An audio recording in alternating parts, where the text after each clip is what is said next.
Sir, thank you sir. मेरा audio visual clear है sir? बिल्कुल सर, बिल्कुल 100%। थैंक यू ऋषिकेश सर, और लेनेटस वेलनेस के इस प्लेटफॉर्म का मैं शुक्रिया करना चाहूंगा शुरू करने से पहले। और फ्रेंड्स, शुरुआत करने से पहले मैं एक दो वादे आपसे कर दूं। ये पॉलिटिकल वादे नहीं होंगे, ये बहुत सीधे सिंपल वादे हैं कि ये जो अभी सेशन होने वाला है इसमें कुछ बेचने खरीदने की बातें नहीं होंगी। मैं आपको कुछ बेचूंगा नहीं, आपको कुछ खरीदना नहीं है। मैं आपको कन्विंस करूंगा नहीं, आपको कन्विंस होना भी नहीं। ये एक नॉलेज शेयरिंग सेशन है। इसमें मैं आपको जो जानकारी दूंगा वो मेरे एक्सपीरियंस के ऊपर बेस्ड होंगी। आपको अगर समझ में आए तो हाँ कह सकते हैं, नहीं समझ में आए तो ना भी कह सकते हैं। यानी कि आपको बाध्य नहीं किया जाएगा कि आपको हाँ ही कहना है। समझ में आए तो हाँ कहिए, नहीं समझ में आए तो ना कहिए। तीसरी बात ये कि ये जो आज की बातें होंगी, अभी मेरी कम से कम जो बातें होंगी, वो एक कॉन्वर्सेशन होगी, वार्तालाप होगा, बातचीत होगी मेरे और आपके बीच। ऐसा कोई ज्ञान नहीं दूंगा, आपको पकाऊंगा नहीं, बोर नहीं करूंगा। आपको जो जानकारी मैं दूंगा, आपको अगर हाँ ना अगर आप चैट में लिखते रहें, बातचीत मुझसे चैट के माध्यम से करते रहें, तो ये बात आप ज्यादा रिटेन कर पाएंगे। क्योंकि ऐसा देखा गया है, रिसर्च में पाया गया है कि जो भी ऑडियो विजुअल से जो भी जानकारी जाती है किसी के पास, उसका तकरीबन 53% ही लोग रिटेन कर पाते हैं। यानी कि मैंने दिया आपको 100, लेकिन आप 53 ही रिटेन कर पाओगे, 53 ही मिल पाएगा आपको, बाकी सारा नहीं मिल पाएगा। तो मैं चाहूंगा कि आप बातचीत मुझसे करते रहें, और बातचीत करते हुए जो भी बातें हैं मेरी वो समझें। और फ्रेंड्स, मेरा नाम परिवेश नागर है, मैं कोलकाता का रहने वाला हूँ, और बाय एजुकेशन में एक चार्टर्ड अकाउंटेंसी ड्रॉप आउट हूँ। एक MBA मैनेजमेंट का स्टूडेंट रहा हूँ। MBA मार्केटिंग में मैंने किया है। इसके अलावा फ्रेंड्स, मैंने कई सारे कॉर्पोरेट जॉब्स भी किए हैं, कई चार्टर्ड अकाउंटेंसी फर्म्स में भी कई साल पे काम किया है। मैंने बैंक के ऑडिट्स भी किए हैं, और मतलब ऐसा कोई काम मैंने नहीं है जो मैंने ना किया हो। और मेरा 14 साल का जो है न्यूट्रिशन का एक्सपीरियंस है। तो ये जो भी बातें होंगी, मैं अपने 14 साल का न्यूट्रिशन का एक्सपीरियंस आपके सामने साझा करूंगा, और आशा करता हूं कि आप सारी जानकारी को लेंगे और उसको इस्तेमाल करेंगे। जो भी प्रोडक्ट्स के बारे में आज मैं बातें करूंगा, इंग्रेडिएंट्स के बारे में बातें मैं करूंगा, वो मैं आपको एक एप्लीकेशन पॉइंट ऑफ व्यू से बताने वाला हूँ। इंग्रेडिएंट्स के पॉइंट ऑफ व्यू से हमने काफी बार सुना है। होता क्या है कि ये हम है और ये प्रोस्पेक्ट है। अगर हम प्रोस्पेक्ट को अच्छी तरह से समझा नहीं पाते, उसको ये नहीं बता पाते कि ये सप्लीमेंट से तुम्हारा कैसे लाभ होगा, तुम क्या फायदा तुम्हें पहुंचेगा, तो इंग्रेडिएंट्स से कोई लेना देना नहीं, हमारी बातें उसके ऊपर से निकल जाती है। तो आज हम समझेंगे इंग्रेडिएंट्स के बारे में कि कौन सा इंग्रेडिएंट किसी को बताना कैसे, बताएं कैसे, ये जानेंगे। तो फ्रेंड्स, शुरू करने से पहले मैं आपको ये बता देना चाहता हूँ कि हमारे प्रोडक्ट कोई दवाई नहीं है। इनफैक्ट दवाई से या किसी भी तरह के डायग्नोसिस से, किसी भी तरह के ट्रीटमेंट से, या किसी भी तरह के मेडिकल उपचार से हमारा कोई लेना देना नहीं है। ना हम दवाई बनाते हैं, ना हम बीमारी ठीक करते हैं। तो हम क्या करते हैं, हम बनाते हैं न्यूट्रिशन। अब ये न्यूट्रिशन क्या चीज है? न्यूट्रिशन तो हमें अपने खाने से मिलता है। तो अब ये खाना तो हम सब खाते हैं, तो जाने अनजाने में हर कोई बीमार पड़ना नहीं चाहता, लेकिन जाने अनजाने में लोग बीमार पड़ क्यों जाते हैं, ये अभी हम आने वाले समय में थोड़ा जानने वाले हैं कि हम बीमार पड़ते क्यों हैं। बीमार पड़ना ना पड़ना हमारे इम्यूनिटी सिस्टम के ऊपर डिपेंड करता है, और इम्यूनिटी सिस्टम मजबूत होगा चट्टान की तरह तो हम जल्दी से बीमार नहीं पड़ेंगे, और अगर कमजोर होगा तो बीमार पड़ भी सकते हैं। तो ये इम्यूनिटी सिस्टम का मजबूत होना या कमजोर होना हमारे खाने पे डिपेंड करता है, हमारे इंटेक पे डिपेंड करता है। अब सवाल ये होगा कि भाई खाना तो हर कोई खाता है, तो जब खाना हर कोई खाता है तो प्रॉब्लम कहाँ है? प्रॉब्लम बेसिकली हमारे इंटेक में है। हम जब जूता खरीदने जाते हैं तो हम 5 से 10 हजार का जूता खरीदते हैं, कपड़ा खरीदने जाते हैं तो ब्रांडेड कपड़ा खरीदते हैं, लेकिन जब अंदर कुछ डालने की बारी आती है तो कुछ भी डाल देते हैं। हम जिस बर्तन में खाते हैं उसको हम मांजते हैं, जिस बर्तन में पकाते हैं उसको मांजते हैं, जिस बर्तन में डालते हैं उस बर्तन को भी मांजते हैं, लेकिन जहाँ खाना जाता है उसको हम सही तरीके से मांजने में सक्षम नहीं हो पाते। और जहाँ गंदगी होती है वहाँ कीटाणु आते हैं, और जहाँ कीटाणु आते हैं वहाँ आज नहीं तो कल चल के बीमारी जरूर आ जाएगी। तो ये साइकिल हमें समझना जरूरी है। जहाँ गंदगी वहाँ कीटाणु, जहाँ कीटाणु वहाँ आज नहीं तो कल चल के बीमारी हो जाएगी। तो ये बीमारी का होना नॉर्मल प्रक्रिया है, लेकिन हम जानेंगे कि हम अपने आप को कैसे सुरक्षित रख सकते हैं। अब खाने की बात करें तो मैं आपको कुछ लाइव एग्जांपल्स बताता हूँ। ऑक्सीटोसिन का इंजेक्शन दिया जाता है बैंगन में और इस तरह की चीजों में, सब्जियों में। जो लोग वेजिटेरियन है, एक तरह का कैंसर हो जाता है जब भी वो ऑक्सीटोसिन का इंजेक्शन दिया जाता है। जैसे आपने देखा होगा जानवरों की, इंसानों की भी मरने के बाद शरीर फूल जाता है, ठीक उसी तरह से जब ऑक्सीटोसिन का इंजेक्शन दिया जाता है तो एक तरह का विकार होता है सब्जियों के अंदर, और सब्जियां भी फूलने लगती हैं, और वो कैंसर वाली सब्जियां, फूली हुई विकार वाली सब्जी खाकर हमारे शरीर के अंदर भी विकार उत्पन्न हो जाता है। एक जगह पर मैंने पढ़ा था दैनिक भास्कर में कि जिन सब्जियों में कीड़े लगे हों उन सब्जियों को खाइए, क्योंकि जिन सब्जियों में कीड़े नहीं मर रहे हैं उसमें उसको खा के आपके मरने के चांस भी कम है। आप सोचिए कि जो बाहर जो लोग मांसाहारी हैं, जो लोग नॉन वेजिटेरियन हैं, वो लोग भी देखें, मछली हो या चिकन हो, चिकन बेसिकली एक चिक 120 दिन में चिकन बनता है, लेकिन इंजेक्शन मार के उसको 45 दिन में बड़ा कर देते हैं। जो लोग भी चिकन खाते हैं वो जब चिकन लेने जाते हैं तो आपने किसी भी मुर्गी को खड़ा हुआ नहीं देखा होगा, पोल्ट्री चिकन को, क्योंकि उसके शरीर के अंदर इतनी ताकत नहीं है, हार्मोन देकर बड़ा किया गया है उसको कि वो खुद अपने पैर पे खड़ा नहीं हो सकता। उसको खा के हमें क्या ताकत मिलेगी? ठीक वैसा ही है, सार दिया जाता है, जिस भी जानवर को बेचने के लिए उसको बड़ा किया जाता है, उसको दवाइयां देकर उसको ऐसी दवाइयां दी जाती है जिससे शरीर का आकार जल्दी से जल्दी बड़ा हो, जितना ज्यादा वजन हो, ताकि बेचने के बाद उतना ही ज्यादा पैसा मिले, कम खाना खिलाना पड़े। जिसको 120 दिन खाना खिलाना था वो 45 दिन में बड़ा हो गया, यानी कि हमें करीब करीब कुछ 70-75 दिन खाना कम खिलाना पड़ा। तो ये गोरख धंधा चल रहा है, और किसी भी आदमी के साथ कुछ भी हो सकता है। खाने के मामले में हाइट ऑफ नेग्लिजेंस है। तो बेसिकली खाने की तो बात ही हो गई। अब हवा पानी भी दूषित है। जो कॉलर हमारा 6 घंटे 8 घंटे एक दिन में गंदा हो जाता है, वही सांस हम डेली अंदर लेते हैं। और अगर पीने के पानी की बात करें तो हर जगह अलग अलग टेस्ट है पीने के पानी का। तो कहने का ये मतलब है कि अगर खाना, पानी और हवा, ये तीनों चीजों में अगर कुछ गड़बड़ी मिल रही है तो हम ऐसे में अपने आप को स्वस्थ रखें कैसे? देखिए, पैसे कमाने वाली जो बात है वो सेकेंडरी है। अगर आप अपने आप को स्वस्थ रख पाए, अपने परिवार को स्वस्थ रख पाए, तो बिजनेस भी होगा, बिजनेस बहुत अच्छा होगा। लेकिन प्राइमरी काम as a health consultant, as a Renatus wellness distributor, as an IRT, आपका काम यह है कि अपने आप को प्राथमिक तौर पे स्वस्थ रखना, क्योंकि जब तक आप स्वस्थ नहीं रहेंगे आप किसी को बता नहीं पाएंगे कि आप भी स्वस्थ किसी को रख पाओगे। तो फ्रेंड्स, खाना पानी और हवा में गड़बड़ी है।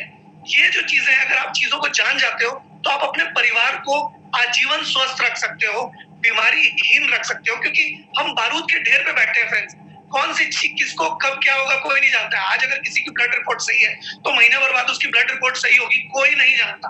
तो ऐसे में पैसा सेकेंडरी है। अगर आप वेलनेस को जान गए, अगर आप न्यूट्रिशन को जान गए, अगर आप नोवा को जान गए, तो आपको और आपके परिवार को बीमार होने से पूरी की पूरी सुरक्षा ये कैसे दे सकता है, बीमारी और डॉक्टर ना होते हुए भी, दवाई ना होते हुए भी, ये हम लोग आगे चल के जानेंगे। हम लोग कुछ और डिफरेंस भी जानते हैं कि न्यूट्रिशन और दवाई का डिफरेंस होता क्या है।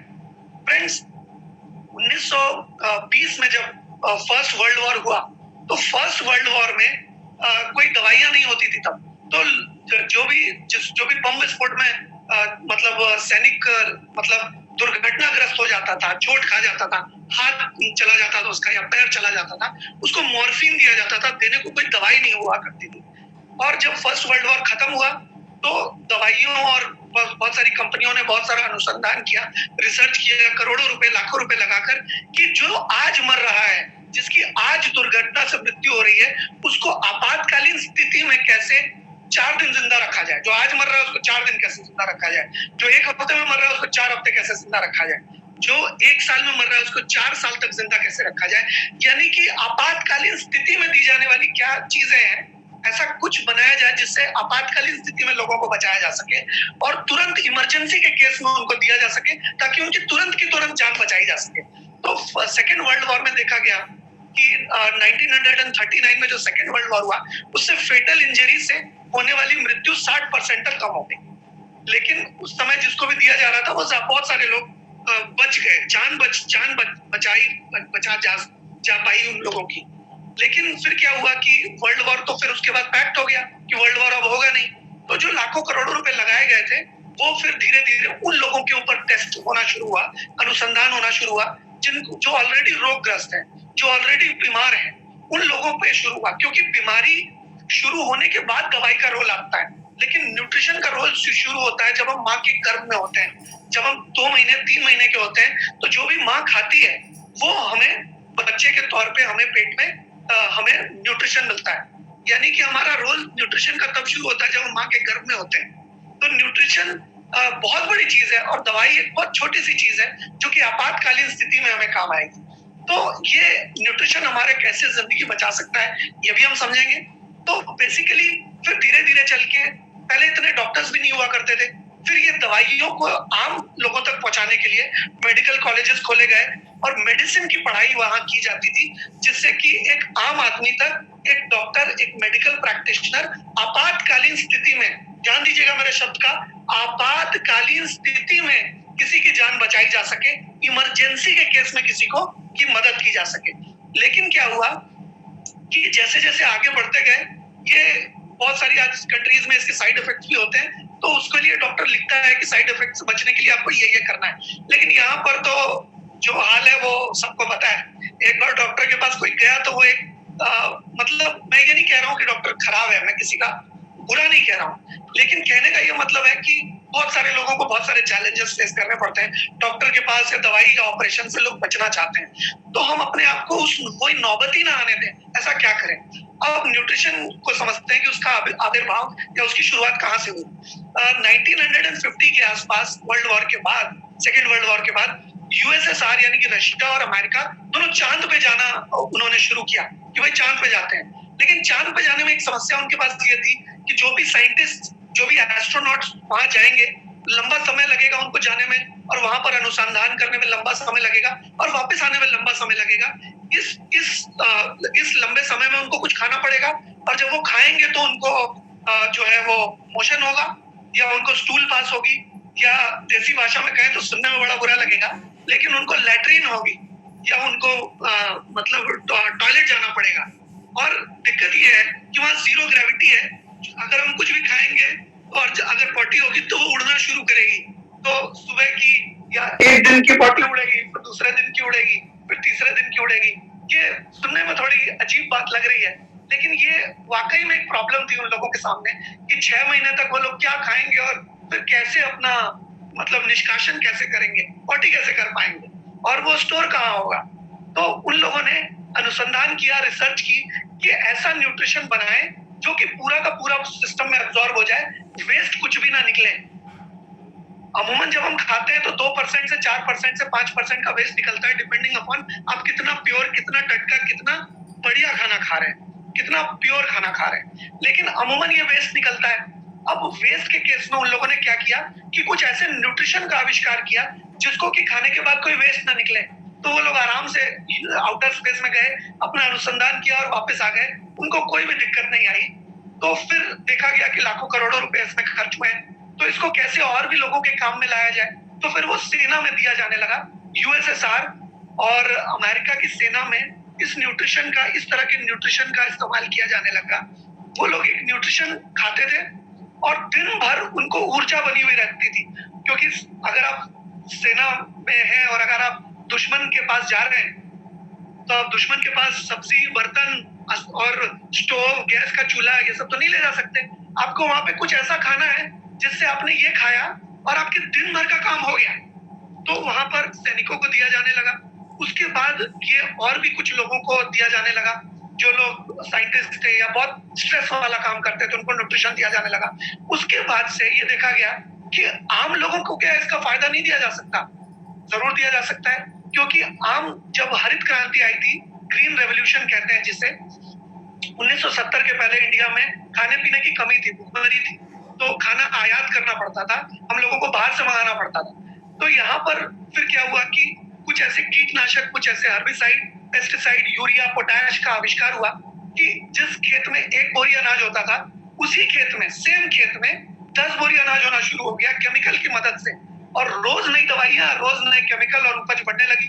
अब इस उपज के बढ़ने से हमें जो विकार शरीर के अंदर उत्पन्न होने लगे, उसकी वजह से ये न्यूट्रिशन काफी, उस न्यूट्रिशन के गैप को, उस पोषण के अभाव को, उस खुराक के अभाव को पूरा करने के लिए ये न्यूट्रिशन काफी कारगर भूमिका निभाने लगा।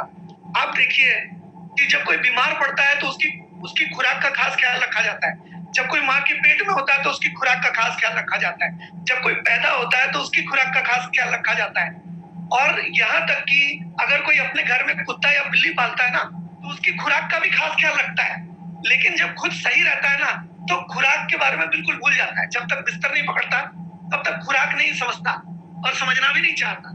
लेकिन आज हम इसके बारे में बताएंगे कि नोवा के जो 12 इंग्रेडिएंट्स हैं वो हमें कैसे वो खुराक प्रदान कर सकते हैं, कैसे वो दे सकते हैं। ये देखिए, मैं ये आपके सामने ये नोवा खा के भी दिखाता हूँ। ये हम डेली खाना चाहिए हमें और बहुत ही अच्छा है। आप में से जितने भी लोग नए हैं आज यहाँ, आप ये जरूर खाएं, ये पूरक आहार का काम करेगा।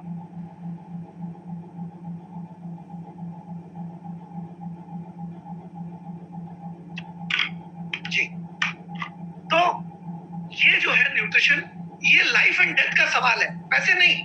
पैसे बाद में आएंगे, लेकिन जब अपने आप को स्वस्थ नहीं रख पाएंगे तो फिर पैसे किस काम के, है ना। तो अब हम कुछ इंग्रेडिएंट्स के बारे में समझेंगे कि क्या करने से क्या होता है, कौन से इंग्रेडिएंट्स हमें फायदा कैसे होता है। अगर हमें किसी प्रोस्पेक्ट को बताना है, या अगर हमें किसी अपने परिजन को बताना है, हमें किसी रिलेटिव को बताना है, हमें किसी नेबर को बताना है, तो क्या बताना है, कैसे बताना है, कितना बताना है। हम जब ज्यादा बात करने लग जाते हैं तो लोगों को लगता है हम सेल्समैन है। इस वजह से आपको ज्यादा बात नहीं करनी, आपको उनसे कुछ सवाल पूछने हैं और समझना है कि उनको क्या। ये नोवा जो है ये दवाई नहीं है। ये लोग बोलते हैं कि ये संजीवनी है, ये है वो है। ये पूरक आहार है भैया। ये जो हमारे खुराक में जो कमी रह जाती है खाने में, उसको पूरा करने का काम करता है, दवाई नहीं है। ये बिल्कुल दवाई की तरह इसको मत आप मानिए।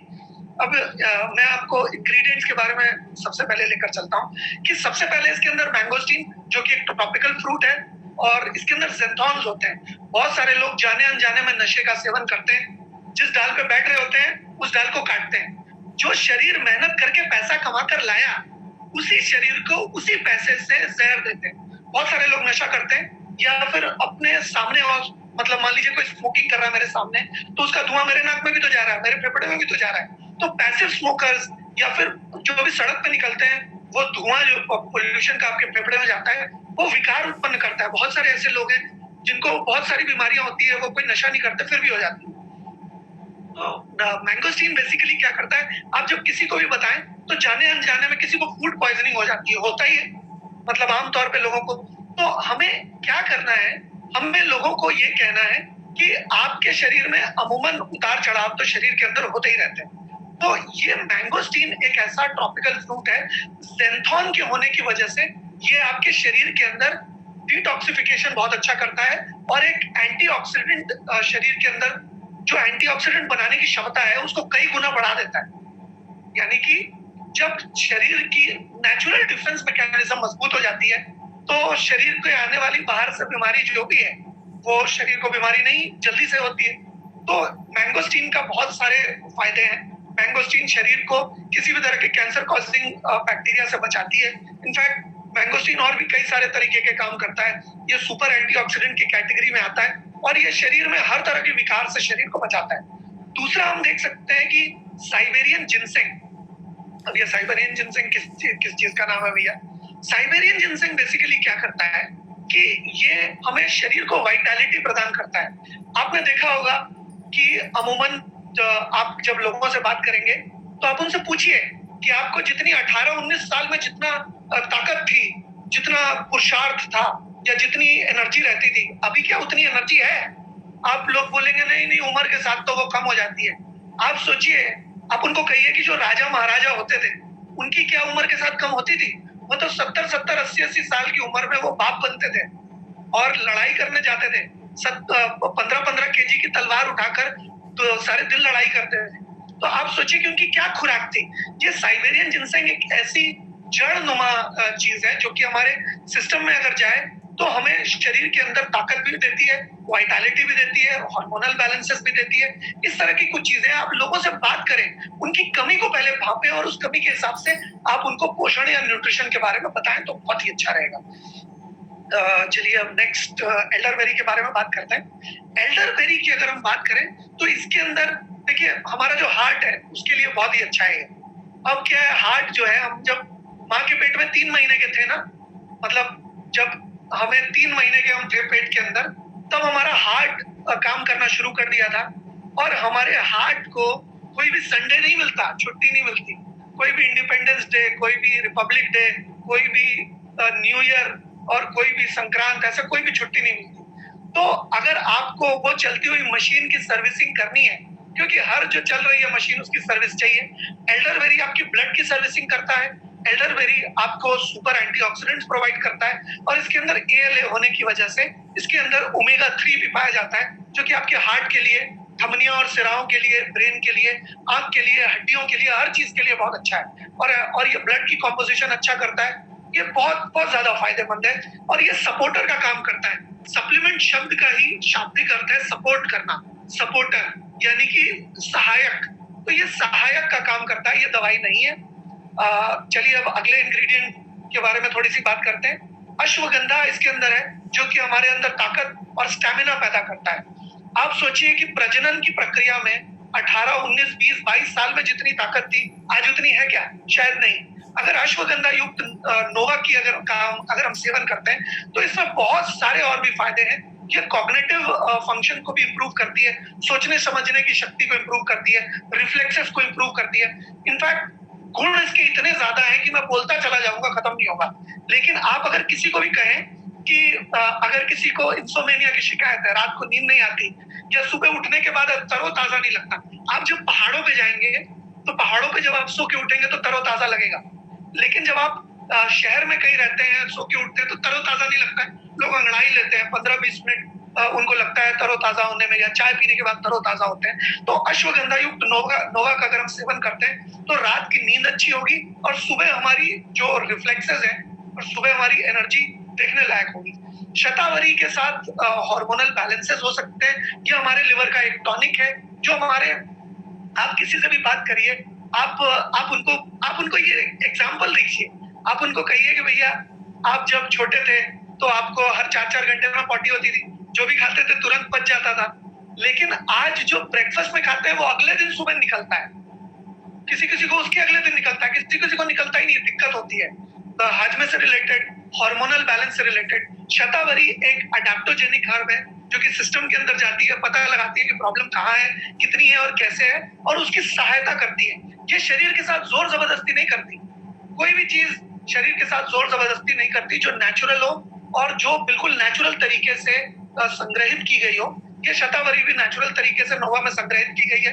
ये हमारे बहुत सारे बेनिफिट देती है, तो ये हम बता सकते हैं। गोकसुरा खास करके आयरन, मैग्नीशियम और जिंक में बहुत अच्छा पाया जाता है। आप देखेंगे, आप किसी पुरुष से बात करेंगे तो आप उनको बोलेंगे कि भाई आपकी जो वाइफ है उनको क्या चिड़चिड़ापन होता है, कभी कभी उनको क्या हेयर फॉल होता है, उनको क्या क्रैम्प्स आते हैं, उनको कभी अनईजी फील होता है, तो वो कहेंगे हाँ भाई हाँ, ये प्रॉब्लम तो होती है। अगर आप गोकसुरा युक्त नोवा का सेवन कराएंगे तो उनकी स्किन बेहतर होगी।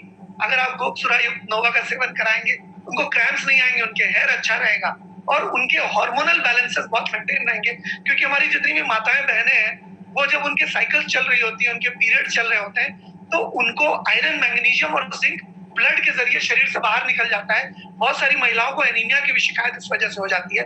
गोकसुरा में आयरन, मैग्नीशियम और जिंक अच्छी खासी मात्रा में। ये पुरुषों के लिए भी अच्छा है, क्योंकि आयरन, मैग्नीशियम और जिंक हमें हमारे इम्यूनिटी सिस्टम के लिए, हमारे ब्लड को अच्छा रखने के लिए और हमारे हड्डियों को भी मजबूत रखने के लिए चाहिए, हमारे इम्यून सिस्टम के लिए चाहिए। पंजिष्ठा की बात करें तो ये भी एक बहुत ही जबरदस्त तरीके का हमारे हाजमे के लिए रिस्पॉन्सिबल है। इनफैक्ट ये कह सकते हैं कि ये एक वरदान के तौर पे काम करता है। अगर आप किसी से भी पूछेंगे कि भाई जलन होती है, यहाँ जलन होती है खाना खाने के बाद, तो बेसिकली क्या है कि जिस रास्ते से खाना जाता है उसको तो मांजते हैं, जहां अंदर जाता है खाना उसको तो हम कोई फिनाइल या एसिड पी के साफ नहीं कर सकते। आप सोचिए कि जिस घर में डेली सफाई होती है उसको भी हम क्रिसमस में, इसको नवरात्रि में, उसको हम ईद में, दशहरा में अच्छी तरह से साफ करते हैं, तो बहुत कचरा निकलता है फ्रेंड्स। आप किसी से भी पूछ के देखिए कि घर डेली सफाई होती है, फिर भी जब पर्व में या किसी फेस्टिवल में सफाई करते हैं तो बहुत कचरा निकलता है। अभी क्या है कि ये जो हमारा शरीर भगवान ने फोकट का दे दिया है, इसको अंदर से हमने जिंदगी में कभी साफ नहीं किया भैया। ऐसे कितनी दिवालियां गई, कितनी नवरात्र गए, कितनी क्रिसमस गई, कितनी ईद गई, लेकिन शरीर को अंदर से हमने क्या सही तरीके से साफ किया? कहते हैं अंदर परमात्मा का वास होता है, अंदर अंतरात्मा का वास होता है। तो हम जब पूजा करने या इबादत करने जाते हैं तो हम वजू करने के बाद जाते हैं, लेकिन वजू करने के बाद जाते हैं, लेकिन अंदर से जो परमात्मा का निवास है, अंदर जो रूह रहती है, उसके घर को हमने कभी साफ करने के बारे में सोचा नहीं। मंजिष्ठा युक्त नोवा अगर हम इस्तेमाल करते हैं तो इसकी सफाई कुदरत करती है, मंजिष्ठा करता है उसकी सफाई। और साथ ही साथ हमारे इम्यून सिस्टम को भी बेहतर रखता है, लिवर को भी बेहतर रखता है। ये जो चीजें मैं आपको बता रहा हूँ, ये आप प्रोस्पेक्टिव कस्टमर्स को अगर कहेंगे तो आपको आपकी बात उनको सुनने में बहुत ही आसानी होगी। ओके ओके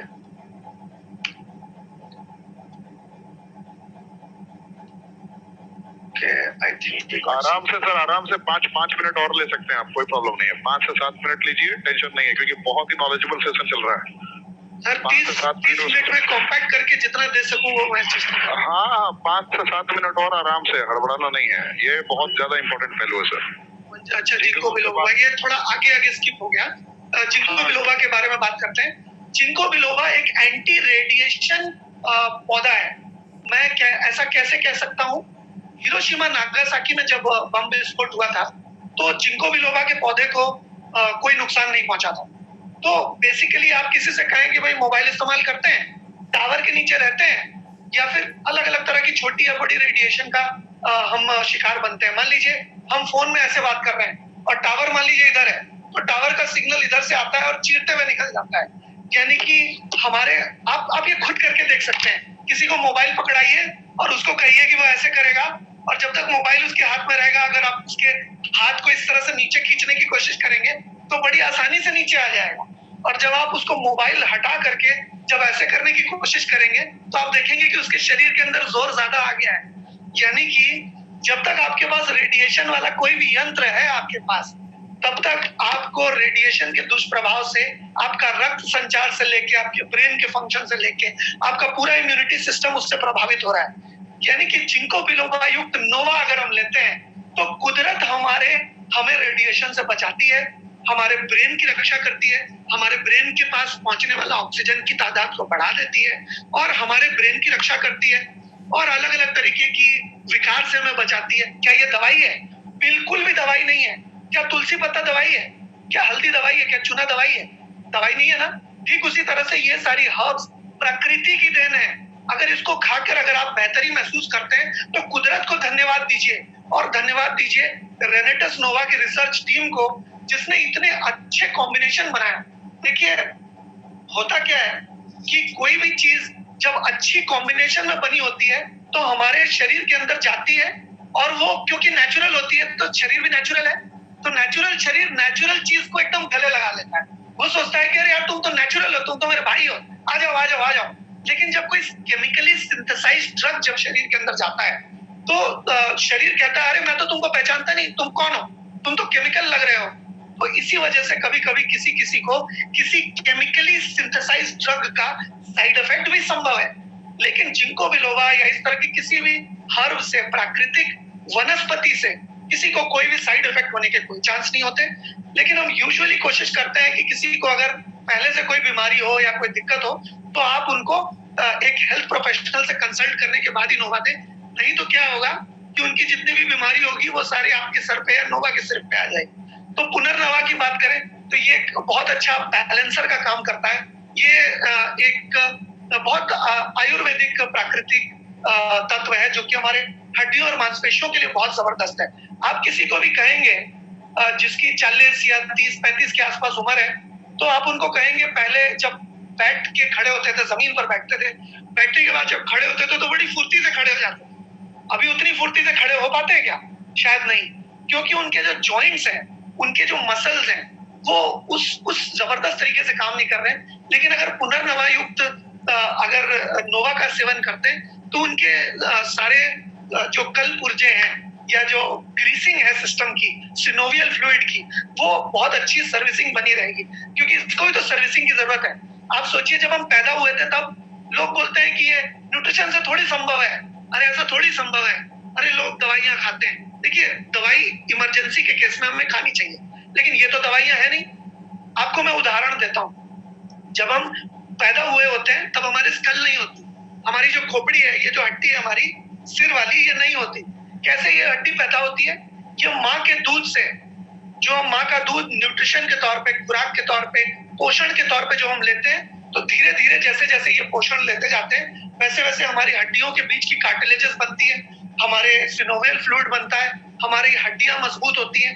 ठीक जैसे माँ का दूध पोषण के रूप में हमारे शरीर के अंदर वो सारी अच्छी चीजें करता है, ठीक उसी तरह से ये प्राकृतिक वनस्पतियां भी हमारे शरीर के अंदर जाके शरीर को सशक्त करती है, शरीर को जो खुराक की कमी रह रही थी उसकी पूर्ति करती है, उस खुराक को पूरा करती है, और पूरा करने के बाद शरीर अपना प्रॉपर फंक्शन कर पाता है। दो तरह के चीजें होती है, एक शरीर को सहायक के तौर पे काम करती है, एक सपोर्ट करती है और बेहतर बनाती है। ठीक ये वनस्पतियां भी ठीक वैसे ही सपोर्ट करती हैं और बेहतर बनाती हैं। बाकी जो बहुत सारी चीजें लोग लेते हैं वो जबरदस्ती करती हैं। जैसे कि मैं आपको बताऊं कि अगर मेरा सिर दुख रहा है और मैं उसके लिए कोई केमिकली सिंथेसाइज ड्रग लेता हूं, तो सिर्फ एक सिर के दर्द पे काम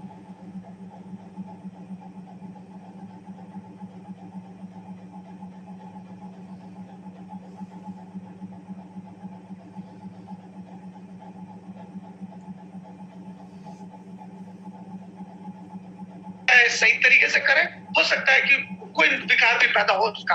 लेकिन ये जो प्राकृतिक वनस्पतियां हैं, ये शरीर को उसकी मदद करती है, इम्यूनिटी सिस्टम की मदद करती है, खुराक को पूरा करती है। ये दवाइयां नहीं है, मैं बार बार कह रहा हूँ, इसका दवाई से कोई लेना देना नहीं है। डॉक्टर, दवाई, डायग्नोसिस, इलाज, इससे कोई लेना देना नहीं हमारा। सिगरू की बात करें तो सिगरू जो है वो ब्लड का बैलेंसर है, ब्लड की कॉम्पोजिशन को बेहतर करता है, एक बहुत अच्छा एफ्रोडीजियक है, हार्मोनल बैलेंसेस को, और किसी भी तरह का एसिड पैदा होता है। आप किसी से भी पूछिए आपको यहाँ एसिड बनता है क्या, कभी कभी एसिडिटी हो जाती है, तो वो कहेगा हाँ एसिडिटी तो होती है। अगर आप उसको कहेंगे कि सिगरू युक्त नोवा अगर खाओगे तो वो एसिड नहीं बनने देगा। बहुत सारे लोगों को यूरिक एसिड की भी शिकायत होती है। यूरिक एसिड चरम सीमा पे पहुंच जाता है, जब हद से ज्यादा बढ़ जाता है तो हमें घुटने जाम हो जाते हैं, दिक्कत होती है, एड़ी नहीं रख पाते हम जमीन पर। लेकिन अगर रेनेटस नोवा का सेवन करते हैं तो क्योंकि इसमें कुदरती ताकत है सिगरू की, इस वजह से उस एसिड बेस के बैलेंस को बैलेंस करता है, हमारे सिस्टम के पीएच बैलेंस को रिस्टोर करता है, ब्लड की कॉम्पोजिशन को बेहतर करता है, इम्यून सिस्टम को बूस्ट करता है। बिलबेरी की बात करें तो ये आंख के लिए अच्छा है। बहुत सारे लोगों को आपने देखा होगा कि चश्मा लगाते हैं, तो या तो अगर कोई मतलब नॉन वेजिटेरियन व्यक्ति है तो वो नोवा युक्त बिलबेरी का सेवन करता है तो उसकी आंखों में रोशनी बेहतर होगी। बहुत सारे लोगों के सिलेंड्रिकल पावर होते हैं, इसके अंदर एक चीज पाई जाती है जिसको बिलबेरी कहते हैं। ये बिलबेरी के अंदर एक ल्यूटीन और zeaxanthin नाम का पदार्थ पाया जाता है, जो कि हमारी आंखों की धमनियां और सिराएं जो है वो बहुत पतली है, वेन्स एंड आर्टरीज बहुत ही पतली है, उन पतली आर्टरीज में रक्त संचार प्रॉपर तरीके से बिलबेरी युक्त नोवा कर सकता है। तो ये हमारी आंखों के लिए अच्छा है, हमारे हार्ट के लिए अच्छा है, हमारे पूरे इम्यूनिटी सिस्टम के लिए अच्छा है, हमारे बेसिकली एक्सक्रीटरी सिस्टम के लिए बहुत अच्छा है। नाभि के नीचे के जितना भी पोर्शन है, एल्डरबेरी और बिलबेरी उसके लिए वरदान का काम करता है। नाभि के नीचे हमारा निष्कासन तंत्र जो है उसके लिए बिलबेरी, मंजिष्ठा और बिलबेरी और एल्डरबेरी बहुत जबरदस्त काम करता है। सफेद मूसली की बात करें तो ये हार्मोनल बैलेंसर का काम करता है, और हमारे शरीर में जो डॉक्टर है हमारे बीच समझेंगे इस बात को, थर्मोजेनेसिस बोलकर एक प्रक्रिया होती है शरीर के अंदर, जो कि शरीर की नेचुरल मैकेनिज्म है हीट प्रोड्यूस करने की। जब आप दौड़ते हैं या जब कोई सेक्स की प्रक्रिया करता है तो उसके शरीर में गर्मी उत्पन्न होती है, और वो गर्मी जो उत्पन्न होती है वो उसको सेक्सुअल एक्टिविटी में मदद करती है। जो दौड़ता है कोई तो उसके दौड़ने में जो हीट जनरेट होती है वो उसके शरीर तक दौड़ पाए। तो जब हम सफेद मूसली का सेवन करते हैं तो ये भी थर्मोजेनेसिस की प्रक्रिया को फायदा देती है या सपोर्ट करती है। थर्मोजेनेसिस यानी कि जब भी गर्मी पैदा होगी शरीर के अंदर तो हमारे पसीना निकलेगा, तो ये थर्मल यानी कि गर्मी, तो थर्मोजेनेसिस यानी कि शरीर के अंदर गर्मी पैदा करने की शक्ति। अब इसका फायदा क्या है? इसका फायदा ये है कि शरीर, मैं आपको देसी भाषा में बताता हूँ, सुनने समझने में आसानी होगी। जब भी कोई पानी उबाल के पीते हैं तो क्या कहते हैं? पानी प्योर हो गया, क्योंकि पानी के अंदर कोई भी बैक्टीरिया, वायरस या कोई भी तरह का विकार होगा तो मर जाएगा, क्योंकि टेम्परेचर बर्दाश्त नहीं कर पाता। कोई भी बैक्टीरिया, कोई भी वायरस, कुछ भी टेम्परेचर बर्दाश्त नहीं कर पाता, इस वजह से हम लोग गर्म करके पीते हैं। हमारे शरीर के अंदर का तापमान भी ज्यादा है। लेकिन जब हम सफेद मूसली का सेवन करते हैं, नोवा युक्त सफेद मूसली का, तो शरीर के अंदर का तापमान थोड़ा बढ़ता है। आपने जिसने भी नोवा का सेवन किया होगा, आपने देखा होगा कि शरीर के अंदर का तापमान थोड़ा बढ़ता है। वो सफेद मूसली की तरफ से, अश्वगंधा की वजह से, और साइबेरियन जिनसेंग की वजह से बढ़ता है। और ये जब तापमान बढ़ता है तो बहुत सारे फायदे होते हैं। हमारी धमनियां और सिराएं बहुत अच्छी तरह से काम करने लग जाती हैं। कोलेस्ट्रॉल अगर आर्टरीज के अंदर जमा हुआ हो तो वो गलना शुरू हो जाता है। हमारे अंदर जो फैट जमा हुआ है वो फैट गलना शुरू हो जाता है। इनफैक्ट मैंगोस्टीन की एक खास बात मैंने आपको नहीं बताई। मैंगोस्टीन गार्सिनिया फैमिली का पौधा होने की वजह से वो अगर आपको जल्दी से फैट नहीं पैदा होने देगा शरीर के अंदर। और सफेद मूसली प्रजनन तंत्र में मदद करता है, सेक्सुअल एक्टिविटी में, यानी कि सेक्स में सफेद मूसली जबरदस्त काम करता है, महिलाओं के लिए भी और पुरुषों के लिए भी। ये हमारे हार्मोनल बैलेंसर का काम करता है। बहुत सारी महिलाओं को पीसीओडी या पीसीओएस या इस तरह की हार्मोनल रिलेटेड समस्या होती है, वो अगर सफेद मूसली युक्त नोवा का सेवन करें, तो मैं ये नहीं कह रहा हूँ कि दवाई है, मैं ये नहीं कह रहा हूँ कि डायग्नोस होगा, लेकिन शरीर में ये वनस्पति है, जो कुदरती वनस्पति है, वो शरीर की मदद करेगा, शरीर की इम्यूनिटी सिस्टम की मदद करेगा, ताकि इम्यूनिटी सिस्टम अपना काम सही तरीके से कर पाए। तो साइबेरियन जिनसेंग मैंगोस्टीन की बात मैं कर चुका हूँ। तो आशा करता हूँ कि आपको ये जानकारी पसंद आई। अब हम चलेंगे ऋषिकेश सर के पास। अगर आपके सेशन के एंड में कोई क्वेश्चन होते हैं तो आप पूछ भी सकते हैं। Thank you sir. बहुत बहुत धन्यवाद सर, बहुत बहुत धन्यवाद।